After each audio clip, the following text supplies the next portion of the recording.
సరస్వతి చెట్టు తెలుసా మీకు? రండి చూపిస్తాను మీకు. ఇది బ్రాహ్మీ ప్లాంట్ అని గూడా అంటారు.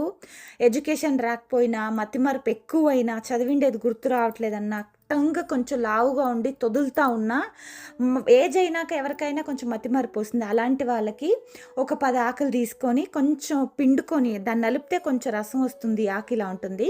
దాంతో తేనె చుక్కలేసి 1 ఇయర్ బేబీకి గూడా ఇయొచ్చండి. ప్రాబ్లమ్ లేదు. నా పిల్లలకు గూడా నేను చాలా సంవత్సరాలు ఇచ్చాను.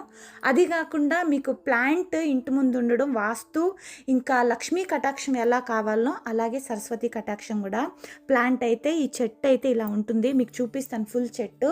ఇది అమెజాన్‌లో, ఫ్లిప్‌కార్ట్‌లో గూడా దొరుకుతుంది. ఇప్పుడైతే రిలయన్స్‌లో గూడా ఆకుకూరలు గూడా అమ్ముతున్నారు. మీరు బ్రాహ్మి అయినా అనొచ్చు, లేకపోతే సరస్వతి ఆకైనా అనొచ్చు. ఎంత బావుంటుందో తెలుసా, దీంట్లో ఒక తోటకూర గూడా వచ్చిందనమాట. ఇలా ఉంటుంది. మీకు చూసుకోండి ఆకుని. ప్రతి ఇంట్లో ఉండాలనైతే అనుకుంటా. నేనైతే రోజు ఒక ఆకు తింటా. టేస్ట్‌లెస్ ఉంటుంది. స్మెల్ అయితే చాలా బాగుంటాయి. కొంచెం మైండ్ రిఫ్రెష్ అవుతుంది. మీకెంతమందికి తెలుసో ఈ చెట్టు గురించని కమెంట్ చేసేయండి.